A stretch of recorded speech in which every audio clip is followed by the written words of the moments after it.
And welcome everyone to another exciting adventure of the energy that surrounds us. I had to think for a second which show I was doing. And so with that in mind, I do have a couple of announcements for this show. You will notice there is one guest with us today. The other guest, unfortunately, could not get away from work, and so I promised him he could come on a show another day, and we will bring him on. So if you were looking forward to both of them, you get the joy of Natalie. You get the joy of me, less the moist. And so we promise we are going to have a really fun show for you all today. And we are going to be talking about something that I don't really delve into a lot because I'm not in that part of the field. And so I am super excited to have Natalie on to share about this part of the field of the paranormal, and that is the filmmaking side and being a part of the documentary films or paranormal movies. And so without further ado, I'm going French apparently. Adieu. Adieu. I am going to turn it over to my guest to start us off on this exciting adventure. And so I give you the one, the only experiencer extraordinaire and comic extraordinaire, Natalie Smearman. Hey, everybody. I'm Natalie Smearman. I'm a part of Relic Films, and we do a lot of documentaries, and we love to have fun. And our motto is, if you are not having fun, you are doing it wrong. So we live by that. So we want to make sure that everybody does have a good time, especially when you come to see one of our films. You know, we want to provide you with 100% accuracy. Everything that you see is what we experience. We do not have a script. We do not stage anything. We go out in the field, and what you see is what you get. So, that is, we have a film out called The Vanished, and that is about 2 unsolved missing person cases. That's okay. I love animals. It's about 2 unsolved missing person cases that are out of the Smoky Mountains, and it is incredible. What we did is we went in to look at 2 different cases, the Mike Huron case and the Dennis Martin case, and both of those are pretty famous in the area. But we went in a different manner. We just didn't say, oh, here's the evidence. but we went in and we did actual day and night investigations in and around the areas where they went missing. And we had no idea what we were going to find, if anything. Honestly, we heard about, Bigfoot and Dogman and whatever. And what we found was way off the beaten path of what we thought we were going to find. And I love walking into a certain scenario like that. You don't know what you're going to get. And we look for everything. And we got orbs, we got fairy lights, we got metal clanking and banging in the middle of the forest coming at us with flashes of light. We got blobs in the trees that were very well known within the Cherokee community to be entities that would steal people. So we got a lot of information, a lot of evidence, and it's all caught on film. So every bit of what I just said is in this film. You could see all of it. And that's what we loved going out and doing. We don't have any boundaries. And another thing I know Greg will be on another show, but Greg, I have come to him going, hey, I have an idea. Let's do this experiment. Let's do this. He's like, yeah, do it. Do it. No matter what it is. I have never been told, don't do that. That's too dangerous. The more that we press the boundaries and just see where we can go, the better, because then we're going to grab more evidence for our viewers to see.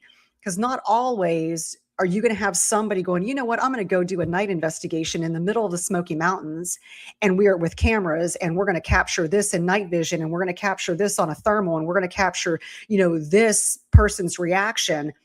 We do it all. So we want to make sure that we bring everybody what we see to the film, and for everybody for their enjoyment and just an understanding of what's out there. So it's really cool. And that's what our latest is right now. No, that's really cool. And I'm kind of curious because we know, like, TV shows, they answered, an ad or Mm-hmm. something, or, an agent got a hold of them and said, hey, here's this opportunity. Yeah. So did you, and how would you recommend for others if they want to tap into the filmmaking side of it? How do you go about getting yourself on the radar of that community? So here's what I did. Um, I, for a long time, I was a single mom and I was out there. Uh, yeah, I'm wearing my black shirt tonight. Thank you. So for a long time, I did a lot of investigating in my own home, just in books and TV shows and documentaries and interviews, because being a single mom, I couldn't get out in the field. When my kids got to a certain age, I said, I can go ahead out and do certain things. So the first place I went to learn more was the Ocala Bigfoot conference. And this was in 2024. My goal was to learn as much as I could, to talk to as many people as I could, to learn more and more and more. Then I went there. I started talking to everybody. I didn't meet a stranger. I got people telling me their stories locally outside of Florida. And I got to meet all of these speakers that I've gotten to know on television and documentaries. So Adam Davis was one of them. RPG was another. Ken Gerhardt, Russ Accord, they were all there. And they were more than willing to talk to me and to have me learn. Well, I really got to know Adam more. And so we all became friends, all of us, and we all stayed connected. I then decided to go out and start doing field investigations on my own. And I started recording what I was finding. And I was going into the Everglades and the Ocala National Forest and certain places around here where there was a lot of activity. And so what I was posting my findings, and I think the one mistake some people make is they go out there, and if they can't identify what something is, Oh, it could be a Bigfoot. Oh, it could be a Dogman. I don't do that. I look at it for what it is. And if I hear something or see something that I'm not sure, I go and I ask a local. And that's what I did. If I wasn't sure about something, I asked a local and I said, "What is this?" For instance, I was out in the middle of the Everglades camping. I was doing a solo camping investigation.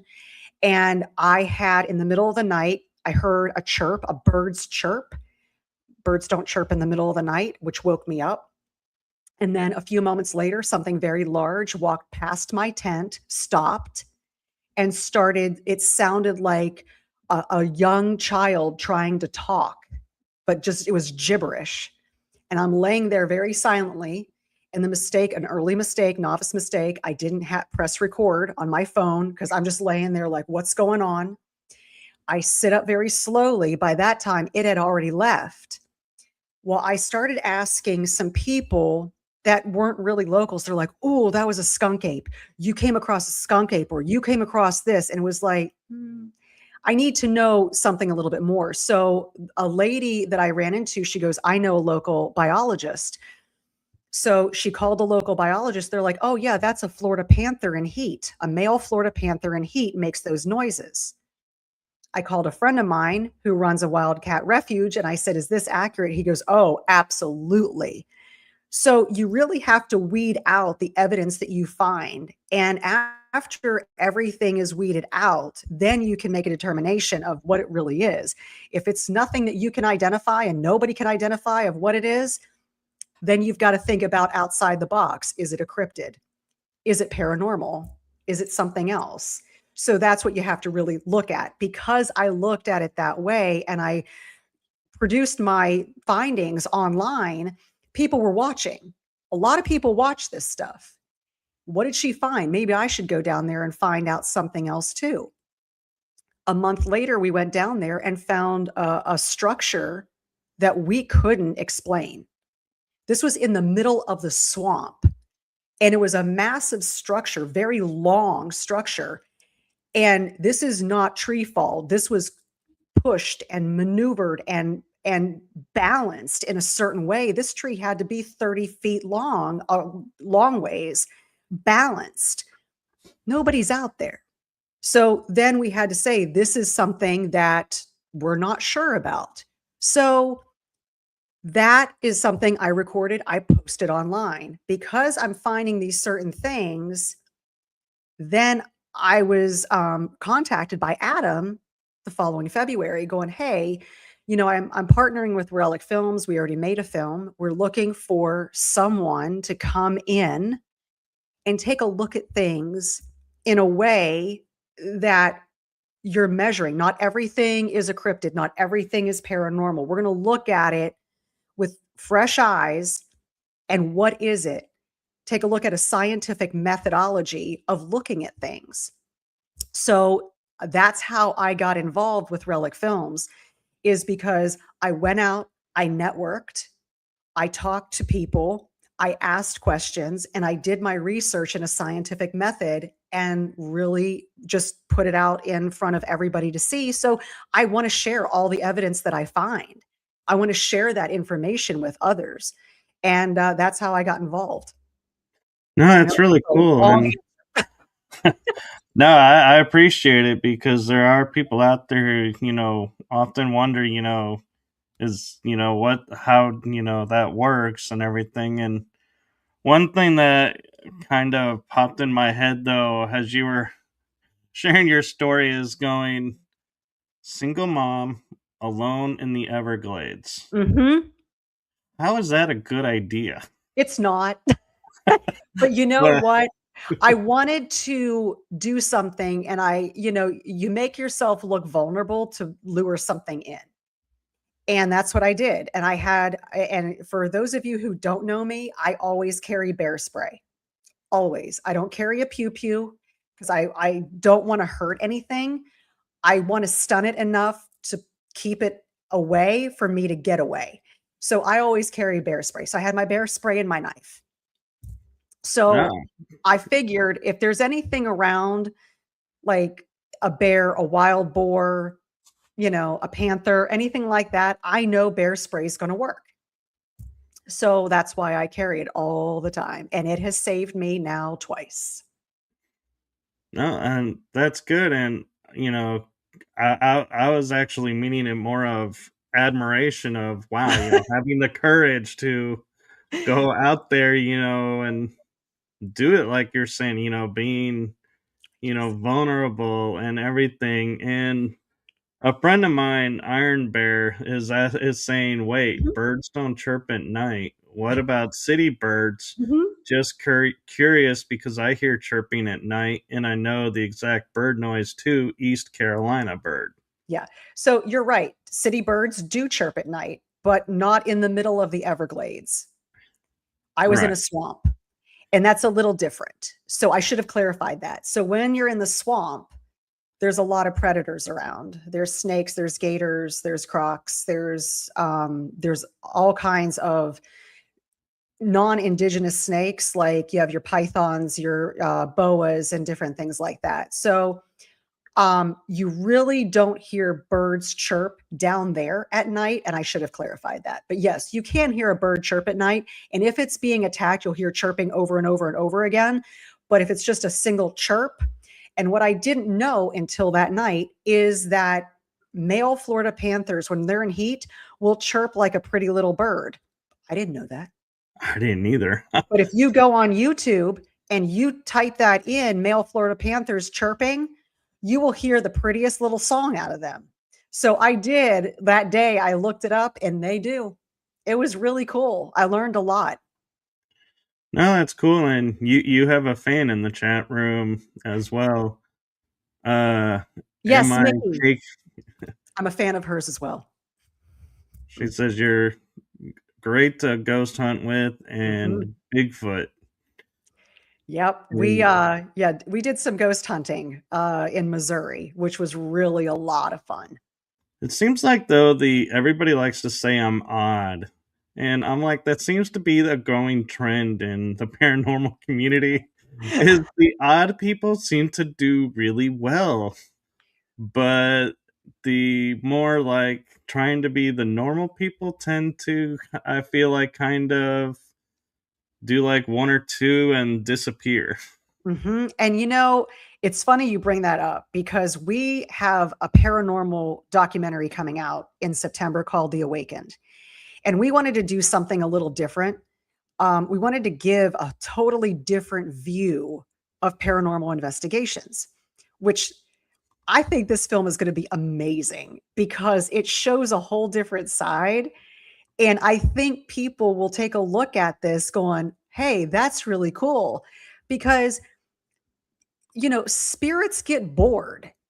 They're hanging Mhm. around. And it's like, okay, my name's Dave. Okay, I da da da da da. Same questions over and over again.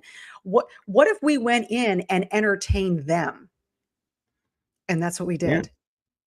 And we ended up getting one of the best paranormal sessions I have ever seen.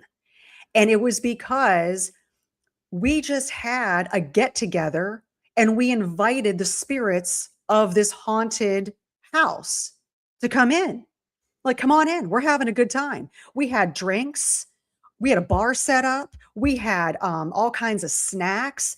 And we were sitting around telling stories that were really entertaining, or we were singing or telling jokes.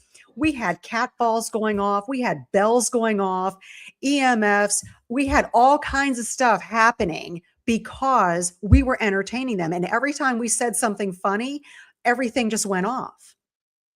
And they had the best time, and we asked them, "Are you having a good time?" And they're answering, "Yeah." Oh So yeah. we ended up having a little like get together with them. So that was something new that we tried. And another thing that we tried, which was really cool. I love going out and doing experiments, not just with paranormal, but with squatching and doing the cryptid stuff. We decided to marry the two. Hi, Jason. We decided to marry the two.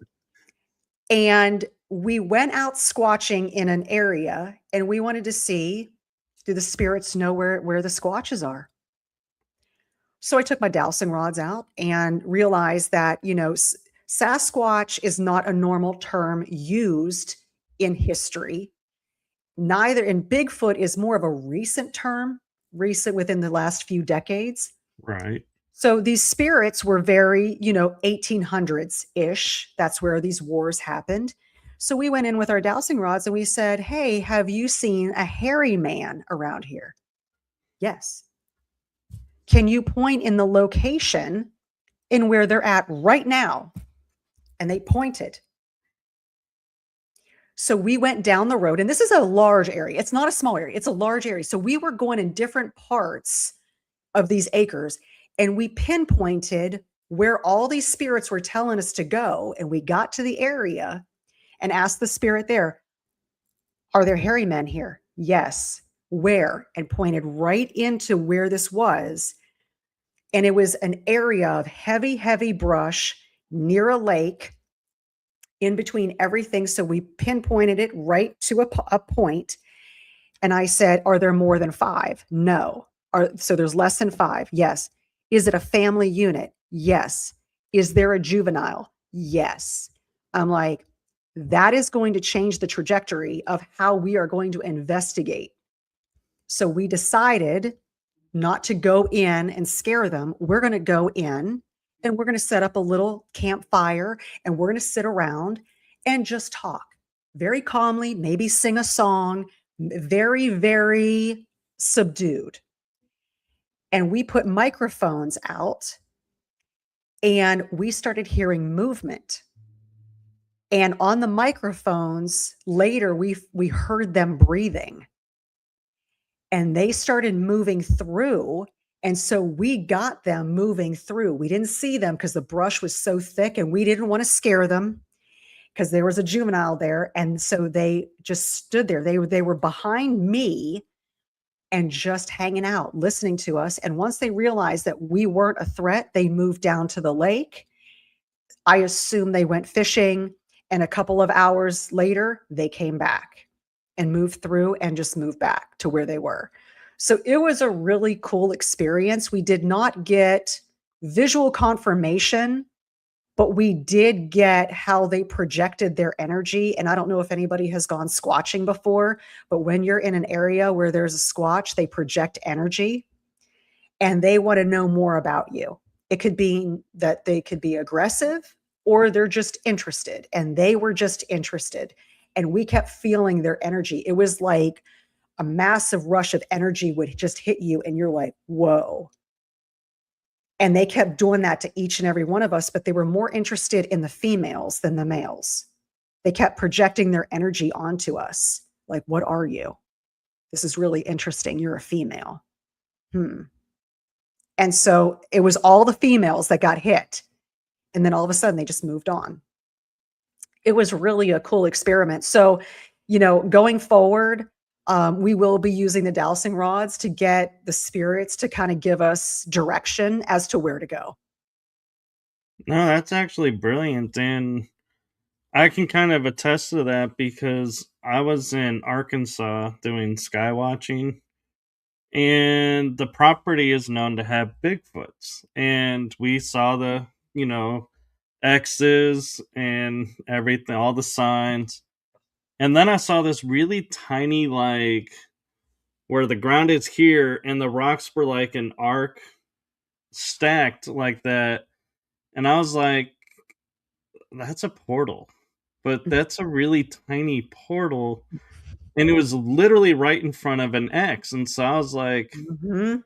is this a Bigfoot portal? In which case, wait, that it's like my mind is starting to go, how can a Bigfoot fit through there?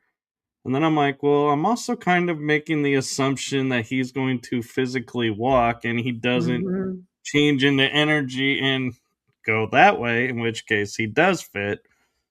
But Yeah.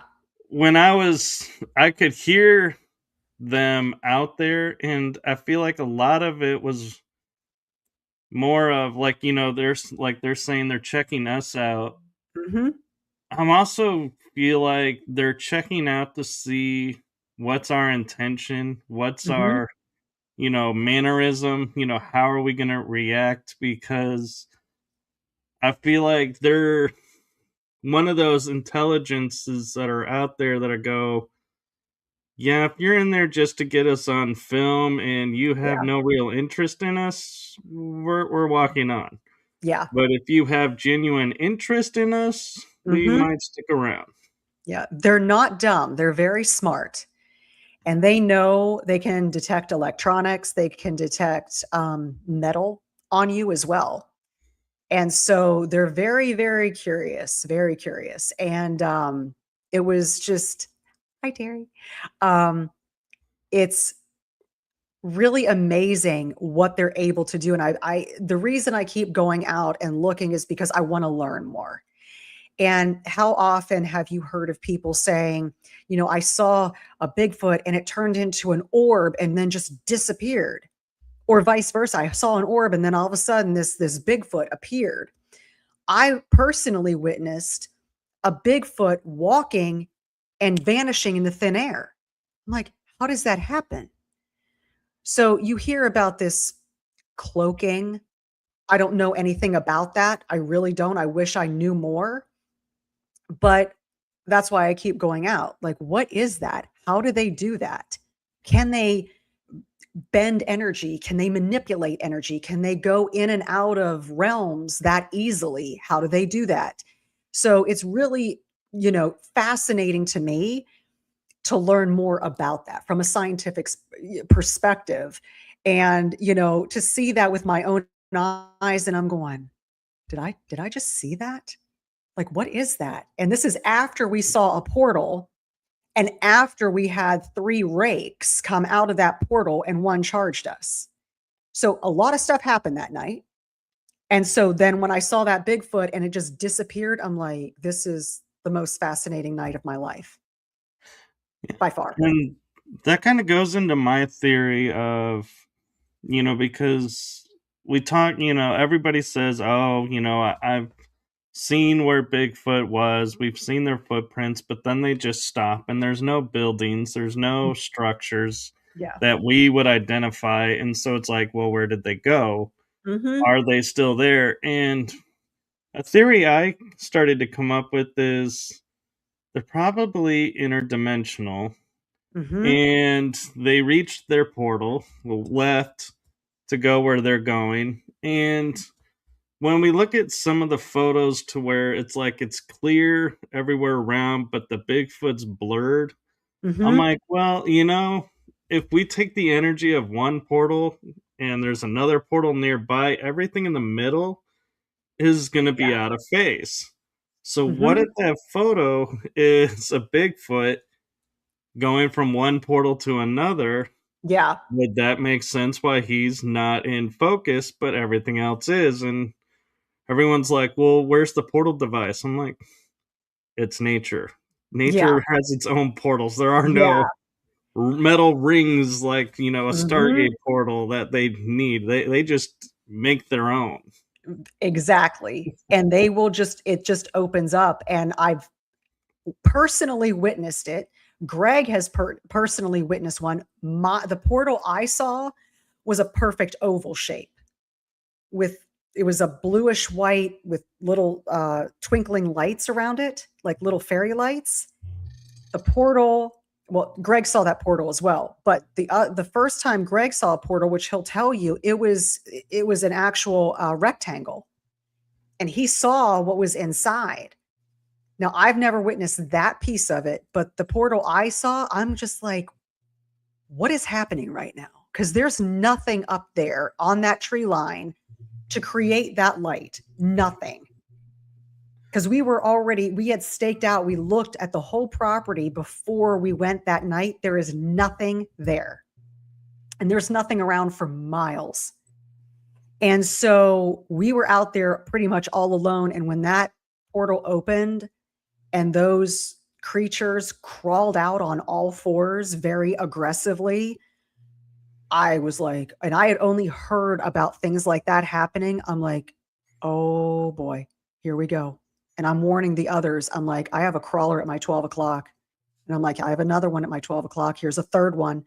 I'm like, there are 3 of them up there. And I'm like, are y'all seeing this? And Jamie Kelly, who was with me and behind me, she goes, are those things moving? I'm like, yeah. She goes, oh. And they are just on all fours moving back and forth. And I'm going, oh God.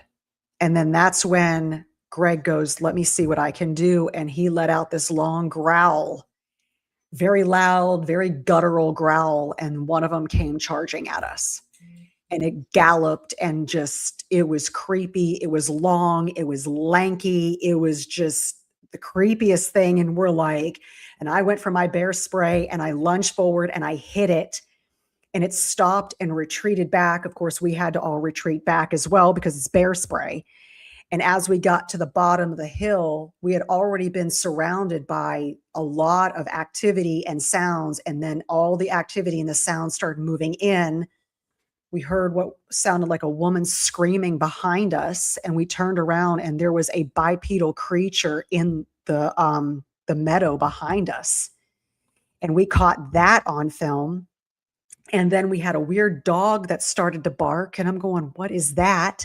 Then these red orbs showed up. And then that's when I saw that Bigfoot walk and disappear into thin air. And then the batteries died. All of our backup batteries died. The therms weren't recording. We were dead. Cell phones were dead. And I'm going, we had 100% charge on everything. We made sure of this. Backup batteries were gone. And I'm like, they just wiped us. They just cleaned us out. And all the movements started closing in closer and closer and closer. And these 3 crawlers, I called them, are still at the top of the hill in an aggressive pose. Like, what are they going to do? And I'm going, and now we're like, what do we do? Because we are now completely surrounded. We could be gone like that. Any of these creatures could have charged us and just destroyed all of us within a matter of seconds if they wanted to. And they didn't. They chose not to. They chose to just be aggressive and be scary and push us out. And so Greg made the call. He goes, this is now a safety issue and we need to get out of here. So we got in our vehicles. 2 of our team members were already very sick from all of the energy and got sick again while in the vehicles. I felt like somebody was sitting on my chest and closing my throat up as I'm trying to drive off. And as soon as we got to the top of the hill and made the turn, we all felt fine. So it was a little crazy. That whole ordeal was just mind blowing. And I'm going, this really just happened. And we all went back to base camp and needed just to sit and just recall, like, I did see that, right? Like, because it was so unbelievable. I did hear that, right? And we're all like, yeah, we heard that. We saw that. That's what happened. That's what happened. And we're just like sitting there, like staring into space. Like, I can't believe that just happened. And it's kind of interesting because it's like, as I'm listening to the story, it's like the one didn't charge until you got aggressive sounding. And so I was like, at first when I was hearing this and going, oh, it's probably not a good idea going up the mountain past this point. And then all of a sudden you go, yeah, these crawlers were there. And my first thought was, yeah, they're keeping you from going somewhere you're not supposed to go. Right. And then there's one behind you, and it's like, well, yeah, they don't want, and I was like, and my first thought was, well, they don't want you to run into something trying to run away from that. So they're trying to, yeah, in a protective way, get you to like, get okay, out. let's calm down, settle. Now let's move and not be like, oh my God, and running potentially, hurt yourself. Right. And it was almost as if they were protecting something at the top of the hill and they were distracting us. Like, look here, look behind you. And at the top of the hill were these 3 crawlers going, you're not getting past us. They made themselves very, very visible. Yeah. And And then, but we kept getting distracted. Look here, look here. And it was just like, what are you protecting? What are you guarding? There's something there. well, and what was interesting too is you said as you're looking at the crawlies and dealing with that, and the one behind you, the Bigfoots walked away and Mhm. disappeared. And so it's like, part of me was going, did Bigfoot call this in to, be able to go home without being followed and potentially your team going, oh, this is the portal to the Bigfoot world, and going, hey, we found where, their home and everything. And, Yeah, it was like, did he there was call more in a than one. distraction, or was he actually guarding you from them because he put you on alert before this happened and so that you Yeah. would be And aware? we thought about that 100 times. Like, are they trying to protect us from those crawlers? Or did they call those crawlers out to protect something up there from us? They're trying to distract us to get back down the hill. Look here, look here, look here, but don't go up there. So it was very, the more I think about it, the more the more questions I have. And it's like, if I was only back there again to see if we can recreate this to find out the answers that we're seeking. Right. But we don't want to go in and disturb, we don't want to go in and harm, but we were just trying to just investigate and just to see what was there. And then it was just like everything Yeah. happened. And talking about Sasquatch or Bigfoot, Iron Bear asked a question earlier I kind of held on to because Hmm. of the story we were in. But have you heard of, because I've heard of this from friends in the UK, that there are people and units that are actually going and hunting the Bigfoots and like removing them from areas. Have you heard about that? I heard of that about that in one state. Um, and I can't remember which state it was, and that was a long time ago. Forgive me for that. But I did hear about that. But a lot of states now are protecting the areas in which they're in. I'm going to give you a perfect example. And here in Florida, there is a piece of land in the Ocala National Forest that is owned by the government. There's a lot of that's owned by the government that you can't go on. Some of it's military related, but there's patches of land that don't have anything military related on it. So one night, a friend of mine and I went out to investigate. It was about 1:30 in the morning. We went down on this bank, and there is a river that separates the land that we can be on to the land that's owned by the government that you can't go on. We get down to the base, to the little sandbar area, and all of a sudden you hear whoop, whoop, wood knock, and a scream from right across the river. Now, in Florida, the vegetation is very, very thick, and you can't see anything beyond a couple of inches because it's so thick. I'm like, they're right there. They're right there. They saw us. They warned their own people, like, hey, there's humans here. Family, stay back. And we couldn't get across there even if we tried because the river is polluted with alligators. So we're seeing eye shine in the water of all the alligators looking at us, and we're hearing this across the way. So I truly believe that the government knows where these places are that they're at. Maybe nesting sites, which you have heard about on Expedition Bigfoot, where the government has gone in and purchased pieces of land that people are not allowed to go on, where nests have been found. Even in the Olympic Peninsula, nests were found. They stopped doing any kind of construction there. So you hear about the Olympic project of teams going out there just to investigate the Olympic Peninsula to see if there's anything further out there. So they've come across a lot of evidence. I believe that to be true in a lot of states, but I do believe that there are a few states that, You have these hunters, you have people, they're like, I want evidence, I want a body, I want DNA evidence. And you hear about this, but you never hear about them getting one. I've never heard about them getting one.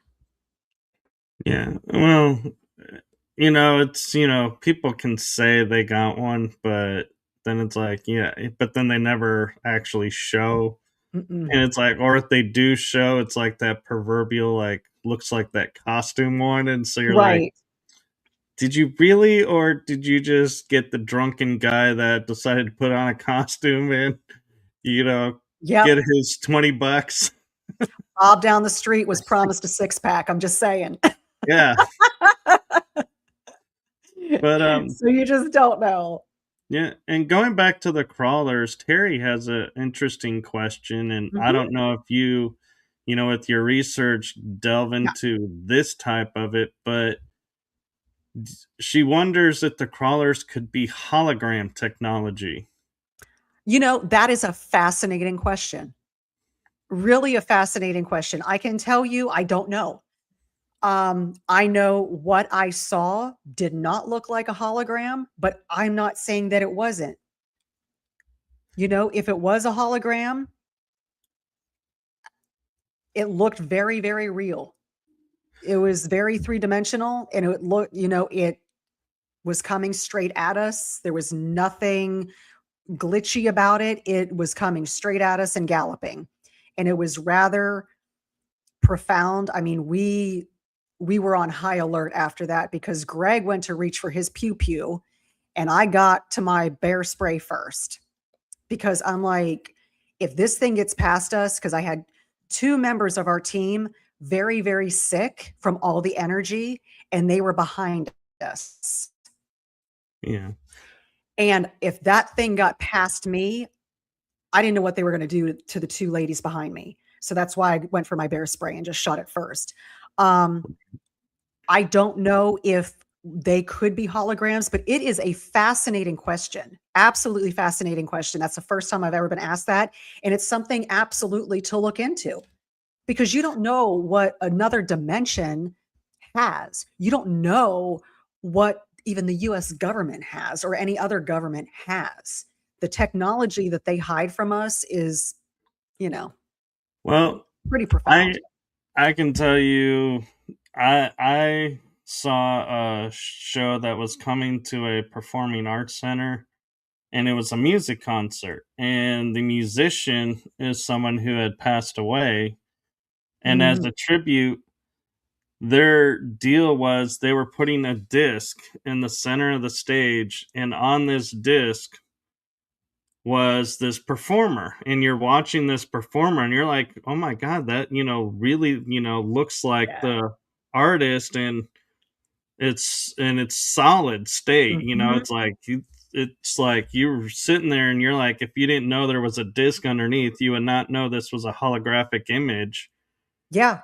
And that's what it was a hologram. And I know, science fiction shows, a lot of people talk about, all the technology, and there's, either we have or we don't have, and there's mixed feelings about it. But Star Trek loves to point out they have a doctor who's a hologram that you can touch Mhm. and interact with and is solid, three-dimensional. And so when, talking about, the possibility of the crawlers being that, we Yeah. have the ability to make that and in our Yeah. own world, and so that adds a whole nother It element sure to it does. now.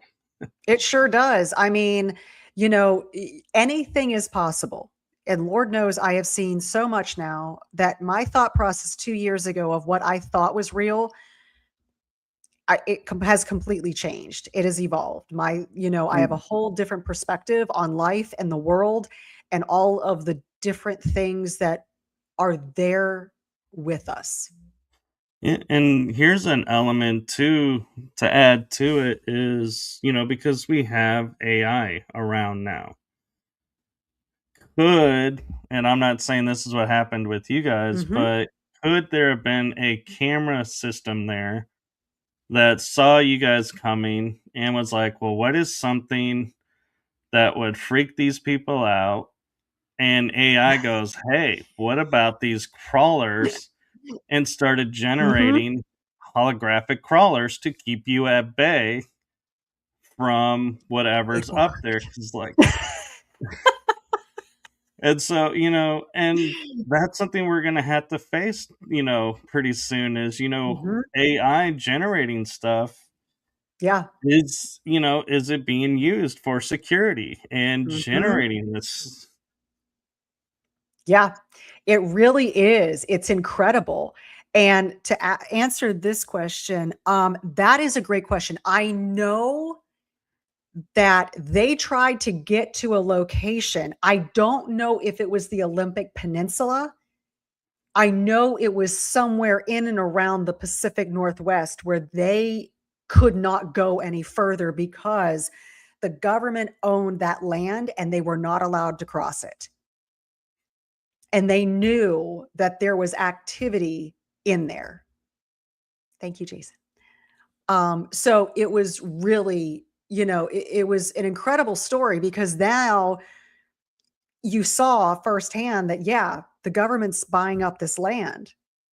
You're not allowed on it. Same thing happened here, just with me. Not no cameras, no media, no nothing. And they're like, you are not going on this land. Yeah. And, we say there's no cameras because there's no cameras we see. I, Correct.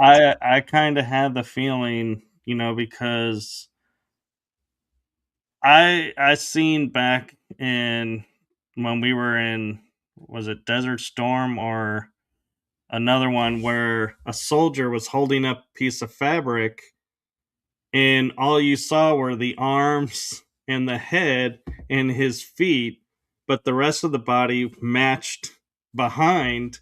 And Hmm. so could they have cameras that are behind this material that looks like it's part of the tree Hmm. that are watching us all the time? We would Yeah. never know.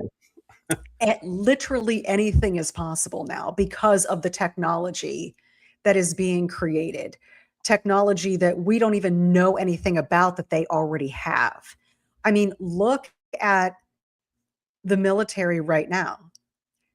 You have people in a little office, in the middle of somewhere in America with a little joystick and they're remote controlling drones all the way across the world going, okay, okay, that's our target. We're going to click and they're done. They're gone.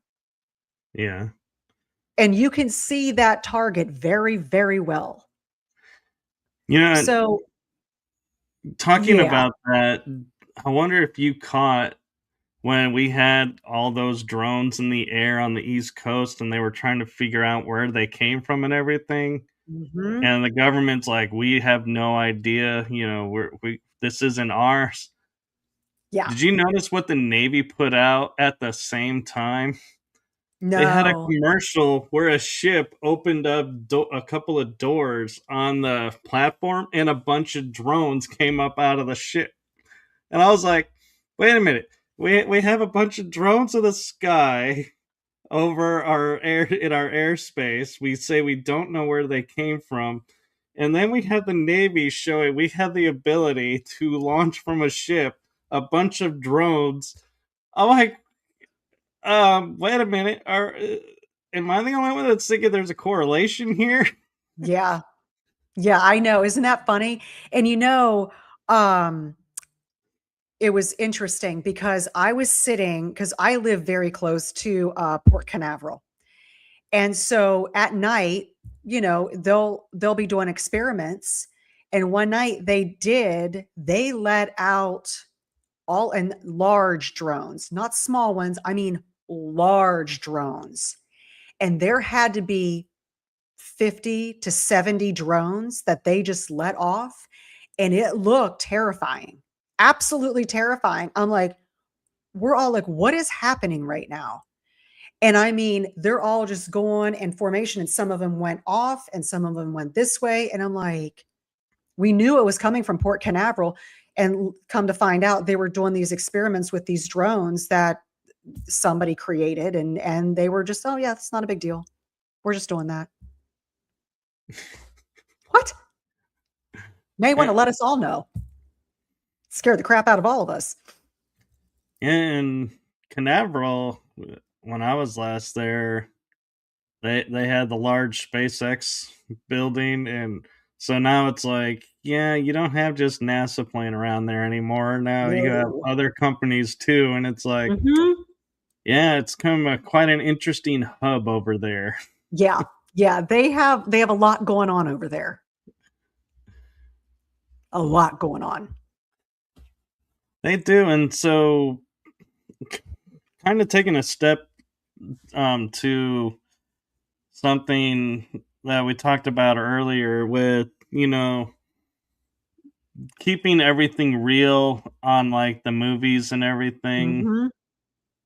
How do you find the locations you're going to film at? And also, how do you determine how much time you're going to devote to the film to be like, hey, we're either going to get something or we're not? Mhm. But this is the Yep. time we have. Yep. So we do a lot of different things. We do paranormal, we do cryptids, we do missing person cases, anything of high strangeness. That's what we do.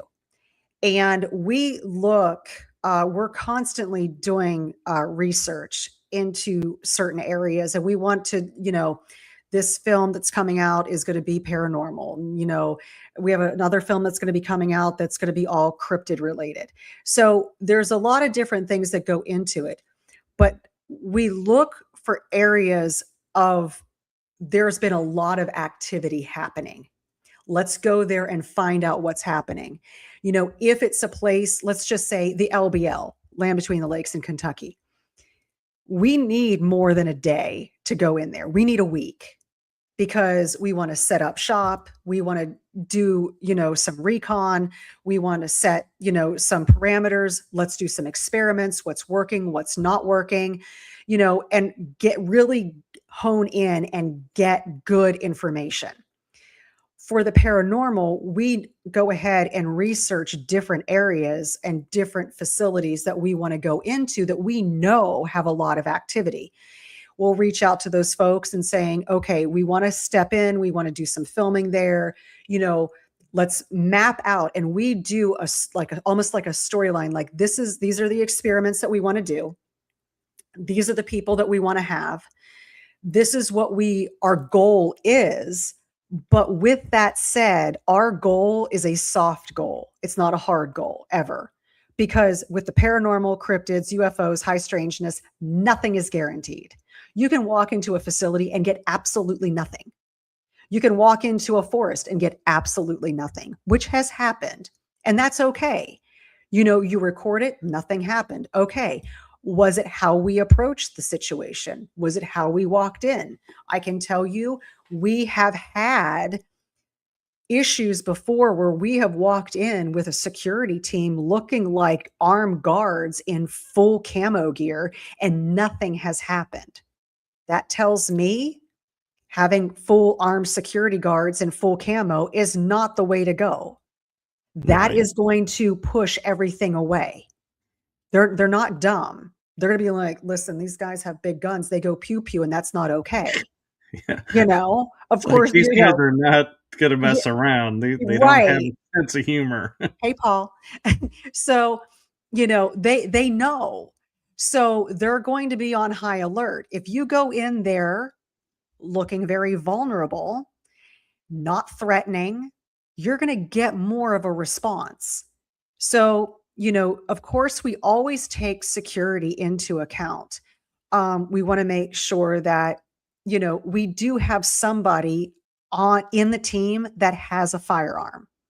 They have a concealed weapons. They already know, how to handle a weapon, and they're very experienced. For me, I always go in with bear spray just to keep myself protected and others protected. Not saying that I want to hurt anything, but if something were to happen, I can use the bear spray and keep them at bay. There's no permanent damage. We What about always go in, snakes? snake, you know, I like snakes. Oh, I love okay. them. I'll pick them up. Not the poisonous ones, but a lot of times people will wear snake guards. I don't. I just wear a thick pair of pants and high boots. That's what I use. And I've gotten bit before by snakes, non-poisonous ones. I already have a tetanus shot. You just clean it up and boom. And so that's right. I'm the bear spray queen. So that's, we want to make sure, what are the local animals? What are the local cryptids? Where's the local hospitals? We always map everything out, the police station, we let them know. If we go into a forest, we let the forest rangers know where we're going to be and what we're doing. We always want to let somebody know that we're there. And so that's how we keep our security measures intact, so to speak. We always have a first aid kit. Sometimes we have a registered nurse there, or we have somebody close by that knows what they're doing. But normally if you do a paranormal investigation, that's really not the case. You're going into a building, you're going into an asylum, a haunted house, and you're really not going to need that level of security. But on the flip side, I always carry some black salt with me. I always go in and I meditate always before I go into any investigation, whether it be cryptid or paranormal. Clear the head. And if I'm sick, I don't go. No, that's brilliant and really good to know. And Terry has an interesting question for Yeah. you. She says, Natalie, and you kind of hit on this, but Mhm. she was saying, do you have safety protocols you use before you research an area, both Mhm. physically and spiritually? Yes, absolutely. I did touch on the physical part. We do protect ourselves, um, but also spiritually. I know for me, I meditate, I pray. I pray to also Archangel Michael to keep us protected. I pray to our guardian angels that, that we're able to see something but keep us protected. Go in with good intentions, a positive mind, body, and soul. If you are sick in any way, don't go in, because if you are vulnerable in any way, you will be a target. With cryptid investigations, they can hit you with certain types of energy that can make you physically ill. If you go into a paranormal investigation, you may have something attached to you or have a bad experience because you are vulnerable. So, just a word to the caution, a little cautious little note, because you don't want to go in not being 100%. So Right. that's my answer to that. No, I totally agree, and that was a great way to answer that. And while asking that, I kind of had a question come to mind, but it's like it, with your situation, it gets a little bit on the personal side. So Yeah, I'm kind of like, oh you can man, go do I ahead and want to ask. go there? But I'm wondering, because being a single mom, Mhm.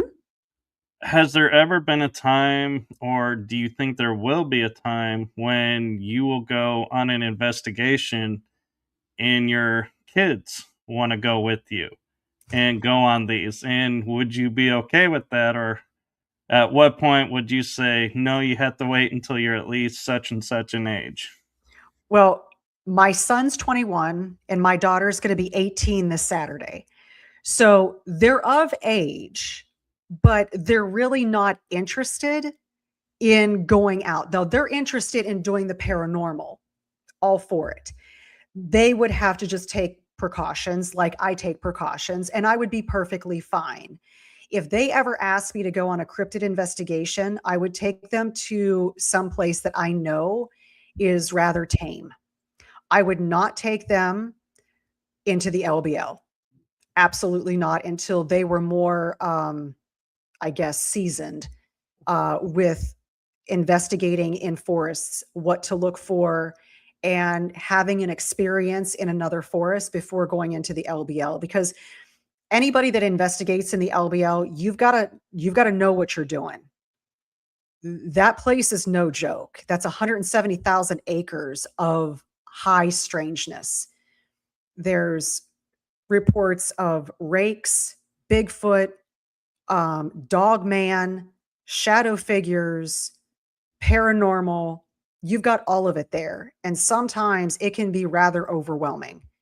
And there have been multiple reports of murders there, unalivings, where people were shredded and partially consumed. From what? We don't know. And so I would not want to take them into those areas until they were far more seasoned than just a novice. Yeah. Well, happy early birthday to your daughter. Thank you. Thank you. Yeah, big 18. And so, and that raises an interesting question because there's an area near where I live in San Antonio. A friend called it the haunted forest. I've kind of called it the dimensional forest Mhm. because when you go in there, it's like I can hear things moving amongst the trees, but there is physically nothing there. And so I'm Mhm. like, that's a cryptid. I know, and I can Yeah. sense them. But what got trippy to me was, well, to start with, we cross a bridge and the moon is high, but I could not see the water beneath the bridge. It was totally blacked out. And I'm like, what am I walking into? Yep. Then, you know, we cross the bridge, and in the forest, as I said, I can hear things rustling through the trees. But then it's like we went into this one certain area, and it's like this misty white kind of glow starts to happen. Mhm. And he goes, okay, now can you get us out of here? And I turn around and I start walking and I stop. He goes, why did you stop? And I go, because somehow I just turned around and I never actually moved. It's like the ground went from like I'm walking away from this all of a suddenly to I'm Mhm. walking towards, and I'm like, I never moved. What? And Yeah. so I stopped and was like, kind of looked, got my bearings real quick, and I was like, oh, okay, we need to go this way. Mhm. And we actually got out. And my friend looks at me and his jaw kind of drops a little bit. I'm like, what? He goes, we always come out further up the way. You actually brought us out exactly where we came in. I was like, well, I was like, you asked. I was like, this is where we got went Mhm. in, so this is where we went out. But yeah, I Yeah. was like, and I also was kind of like in my head going like, at least Mhm. is doing that. But the really trippy thing, though, there was two things in here, and I'm wondering if you've come across this. Why I call it dimensional forest is there would be like trees going across this path, this along the side when you had your flashlight on it. But when you turn your light off, there's pathways you could walk. But Mhm. when you put your light on the pathway, there's no path. And you could physically walk through the branches without touching a branch. And I was like, this is an it's like if somebody told me Yeah. that, I would be like, this is impossible. But I physically did it myself, and I'm like, Mhm. there's something else going on here. Yeah. And concrete would move right in front of our faces. It would be Mhm. like a pathway would angle off here. We start walking and it would go, yeah, and just we would go in a straight line, even though the Mhm. concrete wasn't in a straight line. And I'm You know, like, yeah, it's funny that you say that. Not funny, haha, but funny. Like, this reminds me of the Meadow Project. So the Meadow Project, Trey Hudson, who he is over the director of ASOG, and they have a documentary out called The Meadow Project, where they have encountered similar activity in this meadow in where they research. And you'll be walking along, you think you turned around or you think you went somewhere and you're going straight ahead, and all of a sudden you're not going straight ahead. You actually turned around, but you didn't turn around. And it's these areas of high strangeness where they find these, all of a sudden at a night investigation, a cube will just form and disappear. And a meadow will appear, but it's not there. So it's very strange that you say that this is near San Antonio. There are, in my opinion, there are multiple areas like this that are almost like, I don't know, a portal or a vortex or something that is of what we refer to as high strangeness that we can't explain. And it's profound. Yeah, So if you ever see a cube, don't go in it. no, but I do know Jessica Jones has talked about a cube. Yes. Yes. And I And think she investigated with Trey, and that's where she talked about the cube. I believe that's what she's talking about, because yeah, I think she's a member. And there were people that two two guys went in yeah, and went in disappeared. and then came back out, and now they're both dead. Oh, I didn't know they had died. Oh yeah. Within a year they had horrific health conditions and just they're gone. Oh, wow. So Trey talks about that in the Meadow Project. So that is actually out if anybody wants to go and stream that. I believe that's on Amazon. And so it's called the Meadow Project, and that is really of high strangeness. Yeah, and Wendigos were in the area, and I felt they were protecting the area from Mhm. people just wandering around. But there was one point where I looked up in the sky and noticed the moon was in a different place. But Mhm. in my mind, I was like, "Yeah, the moon moves. So, that's not strangeness." Yeah. But the strangeness was on one side, I had Orion's belt looking this way. On this side of the moon, I had Orion's belt looking the other way. And I'm like, wait a minute. There are two Orion belts in the sky at the same time facing each other. That doesn't happen. As far as I Mhm. know, we don't have duplicate constellations ever in the sky. And so I was like, where are we? And Makes you my wonder. friend goes, "Oh, we're in the mirror realm part of this forest." And I was like, "Oh, well, now I understand why I'm seeing two." Mhm. And then we walked out of there. And this was the interesting part to me was I could see the water moving on one side of the bridge now. Mhm. And on the other side of the bridge, the water was smooth as glass. You could see it, but nothing moving. And so I'm like, how is this water level being maintained where it's moving on one side, stops under the bridge, and just stays still on the other side? That Yeah. was a mystery to me. But then this was the other interesting aspect. We went in at like 11:30 at night. Mhm. We felt we were in there for, an hour, 2 hours maybe. It was almost 3:30 in the morning. I was going to ask you, do you have missing time? Oh yeah. And There that was makes sense. That makes complete sense. If you have missing time, having these very strange experiences that you can't explain. And it's just, you have this mirrored area and then you're getting turned around and things are moving, things are there, things aren't there. It makes you wonder, like, you know, are you really experiencing it in the time that you think that you're experiencing it? Or are there pauses yeah, and it's and changing as you're pausing?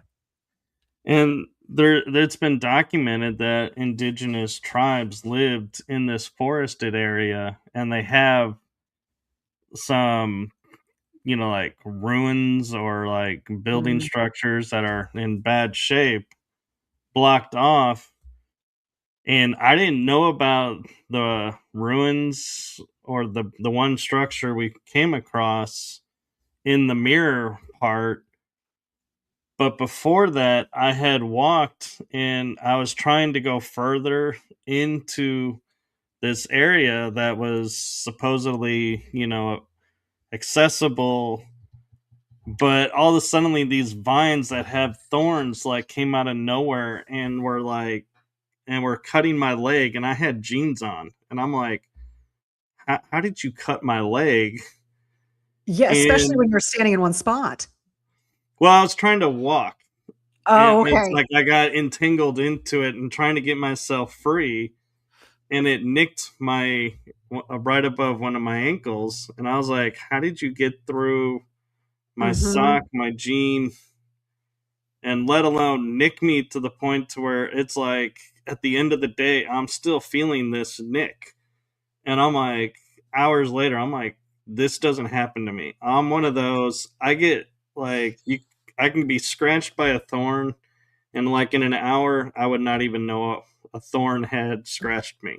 Mhm. But this wasn't healing, and I wanted to go back there because in this bluish light, almost like, I would describe it, if I had to put it in terms for people to understand, is if you ever watched Star Wars, Mhm. where they're talking about, someone's being in the Force, they had that bluish glow about them. Mhm. Well, that's what I was seeing. People walking around in that glow, Oh. and there was a house there, and I was like, and there's this family, and so I wanted to see, is this really there, or is this another illusion that I'm seeing, or time dilation that I'm seeing?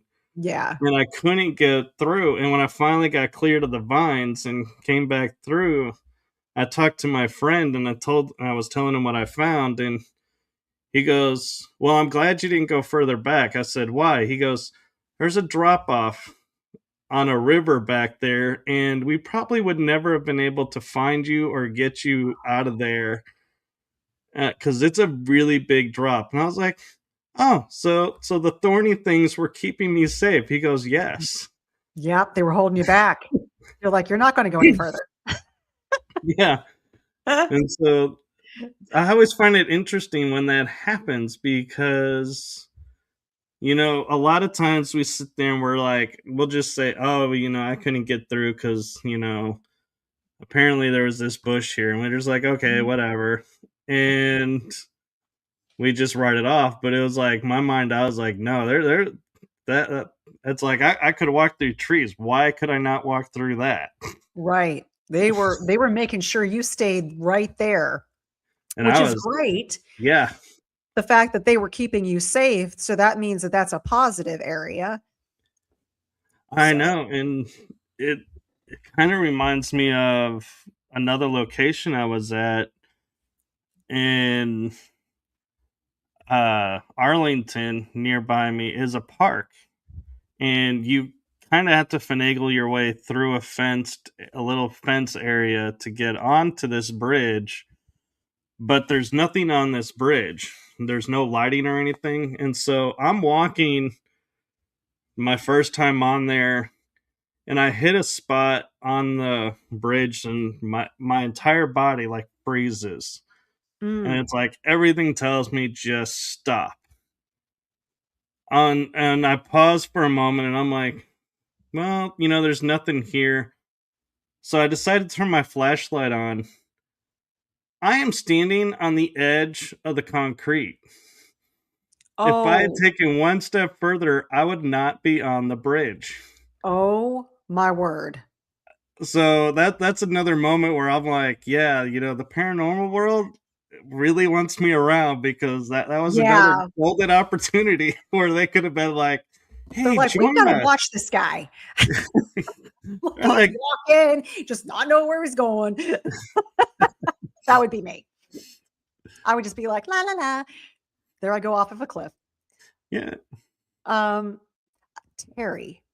Terry's asking, do you think there might be feral people in the LBL? Um, Within the 170,000 acres, I'm sure of it.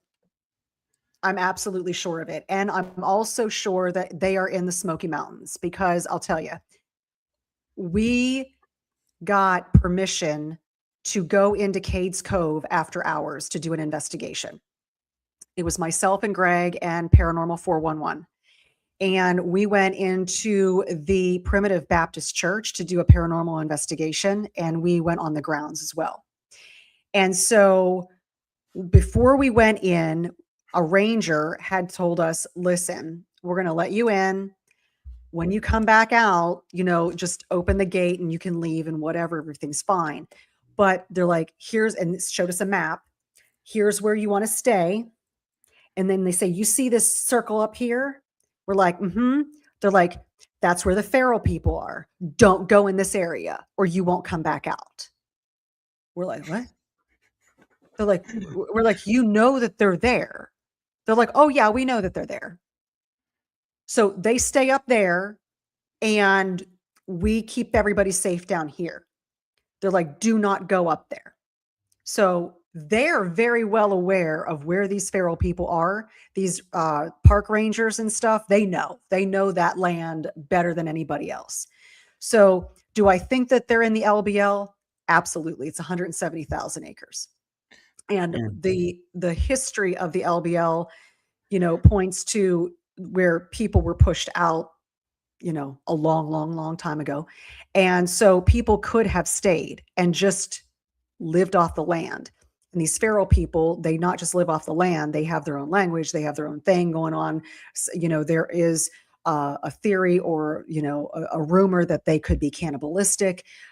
So yeah, you just don't know. But I do absolutely believe in feral people. I was born and raised in West Virginia. We were told don't never go in the woods because of Bigfoot.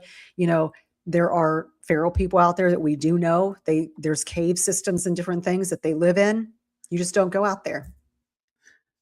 And it's interesting, like you're saying, like, the park rangers. I just kind of was laughing when you said that they say don't go here because this is where they are. Uh-huh. I'm like, you realize everyone's gonna go there now that you said don't go there. It's like the human thing to do. It's like our human experience. You say don't go, we're gonna go.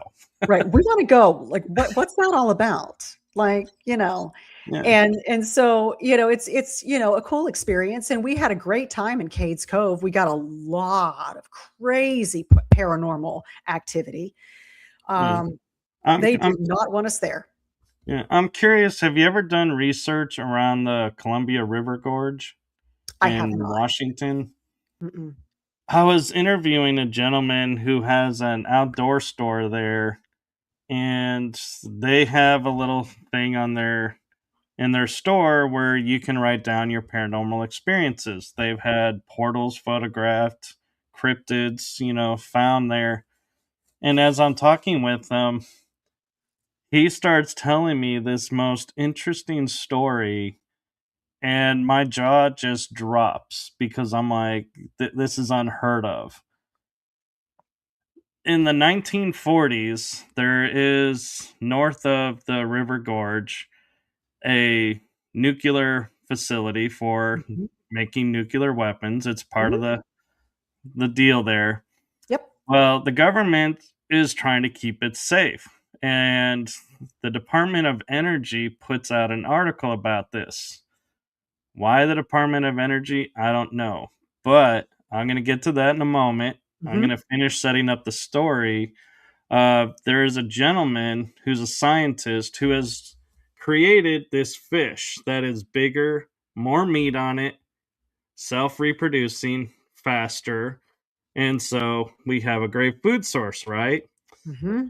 Well, the military comes in and taps him because they need a creature to protect the military facility that's doing the nuclear armament technology and research. And they go, we can't use the dolphins because they are saltwater and this is a freshwater area. Mhm. And I'm like, wait, the government is saying they use dolphins as protection? What? Okay, that's interesting. And then they go and they say, there's this article that comes out from Department of Energy says, do not approach these super gators.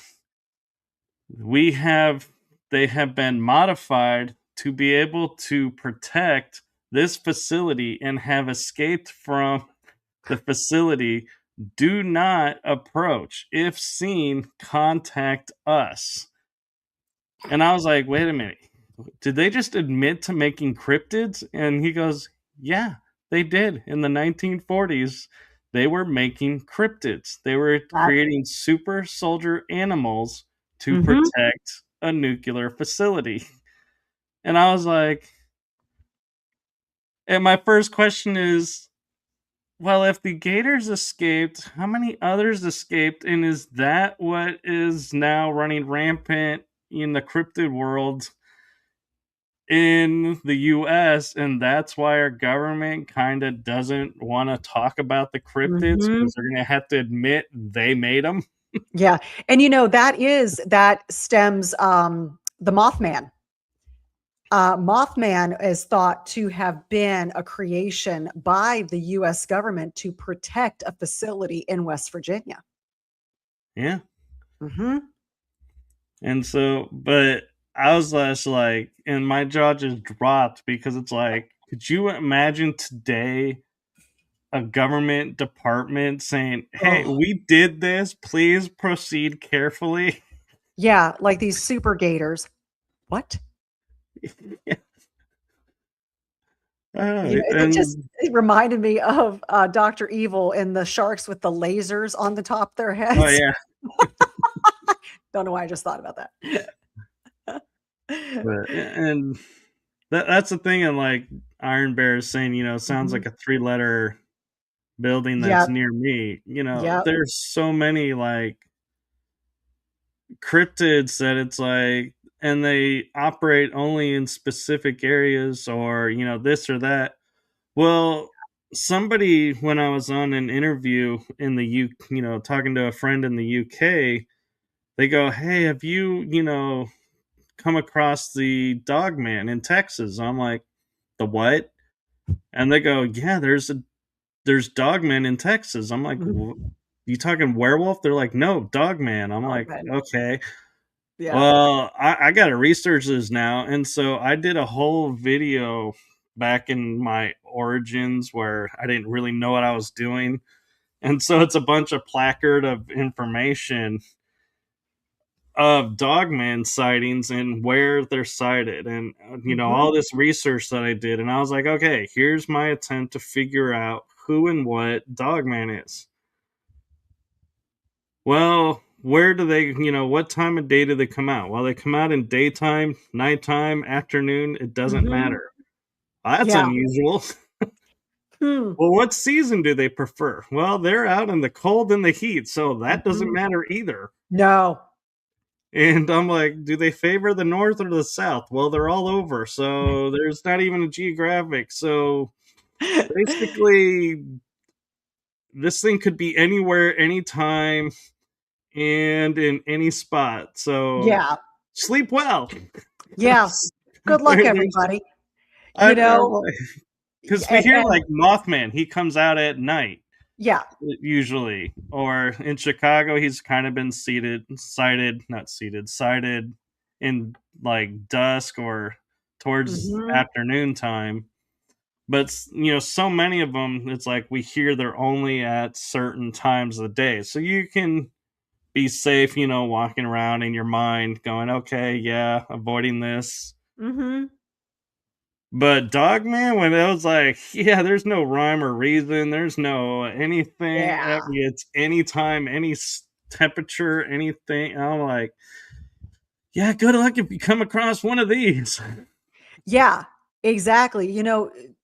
Dogmen, I mean, they are very, very aggressive. I've never heard of a story of them not being aggressive. the people that have seen them or witnessed them, um, they're very, very Yeah. aggressive. So it's just been, we know if we ever encounter a dog man, you just get out of there. You fight with everything that you've got. If you have a pew pew, you hit it. Yeah. I mean, I'm kind of like you. It's like I want to respect the fact that I'm in its territory, and Yeah. so I'm not going to provoke. But No. at the same time, if you're charging me and you got that look of you're going to kill me, Mhm. you best bet my defense is kicking in, and it's like, yeah, I'm sorry, it's you or me, and I kind of favor me, so sorry, Yeah. dude. Sorry, boo boo. I'm gonna hit you with bear spray, and it's gonna hurt for about an hour, but you'll be fine. I'd rather do that than put a few holes in it. But think about this. I'm getting charged by, let's just say, a dog man. From my Yeah. understanding, these things are massive. I've never seen one. I think I might have seen one walking, but there was nothing concrete. So if you have something like that coming at you, those things are massive. You try to put a couple holes in that, it's going to make them mad. I would Oh, yeah. rather hit it with bear spray, blind it for a few minutes, make it cough and hack and going, oh God, and then me getting away than making it angry and coming after me even harder. Well, that and one of the reports that I read about the dog man that was I actually was kind of laughing about it as I'm reading it. Is these kids claim they were in a car and they drove by, and this dog man came out of the woods and chased them in their car and was able to keep up. And in my head, I'm thinking, you know, dogs chase cars. So is the dog man, just chasing you out of the natural instinct of the dog side of him? Or It's and like a I'm like, Scooby Doo episode. yeah. And then the other part of me is like, this cryptid could keep up with you in a car. Hmm. Because I doubt these kids are, going 30, maintaining the speed limit in the Hmm. zone. I'm imagining them probably going like 60, trying to get away from it, Yeah. and it's I'm keeping not up saying it with didn't them. happen, but I have a funny visual in my head. It's like, you think about, here's this dog man chasing this car, going speeding down the road. But yeah, they're going to be speeding, and you've got this dog man going, "Oh, I'm going to get the car." It's like, Yeah, it's funny. it is. And I believe it happened to these kids, and I'm glad, Mhm. nobody was hurt. But it was like I literally had to take a moment and stop laughing in my head, Yeah. thinking, this cryptid is chasing a car, and it's Yep. called Dogman. Come here, boy. Come here. Come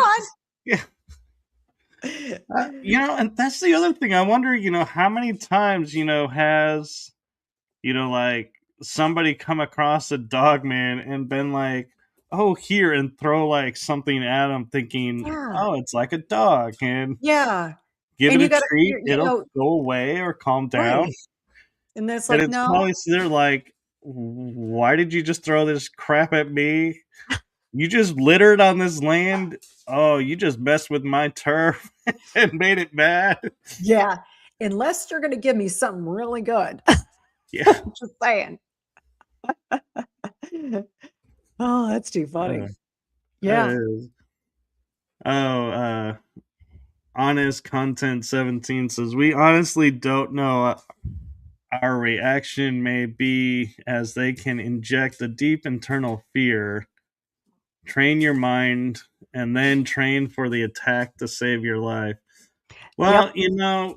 there is something to be said about that, and yes, they can project the fear in your mind, but there's a certain point though that I think, if you are aware of your surroundings, and Mhm. let's take for example the crawlers, and they, put this projection of crawlers coming at you, in your head, if you are, a novice, not been investigating very long, I can see you totally flipping out and running the other way. And they're like, cool, we protected our land. Great. People who have been investigating for a while, they're not going to be so gullible to just see this image appear out of nowhere and be like, oh Mhm. my God, I got to run. And so it's like, yeah, I don't think so. They're going to kind of question it and then falter. And Mhm. then you have those investigators that are like, I don't know, how it is. I'm kind of one of them. You put a crawly in front of me and I'm going to run towards it because I want to figure out what it is, where it came from, and my Mhm. curiosity overrides my fear. And so Yeah. that's why I say I kind of wonder sometimes, about their, putting that fear, if it really would work, because sometimes there are some people that curiosity overrides your fear, Mhm. and it's like they're going to be sitting there going, "Oh crap, they're still coming." Yeah. Yep. And, there are some times that you hear these growls. We've heard many growls. So I've gotten growled at many times in base camp and out investigating. But not all the time does that mean I'm going to hurt you. It Yeah, means, hey, I'm here. You need to stay there. This is my warning. And sometimes they just growl. That's it. I yeah, look at them as like toddlers that sometimes have a temper tantrum, but other times are very curious. yeah, and And that's how I look at it. They're very, very curious most of the time. They yeah. just want to know that they're not going to get hurt. And if they feel threatened, they are going to protect themselves. Right. And I would love to keep talking about this, but we I know. are actually at time Yeah. because Natalie has another commitment. Yeah. And so we're going to have to call it here out of respect for her time because I don't want her to be late to another meeting and then going, well, it's because Michael wouldn't stop talking. No, this was a blast. Thank you so much. This was so Yeah. much fun. And thank you for coming back on. And I, as always, have so much fun talking with you and the, is it Blondes and Booze? Blondes and Booze. And we've got Greg, the Moist Man Ogles, which you're going to have on soon. And then Paranormal Among Us.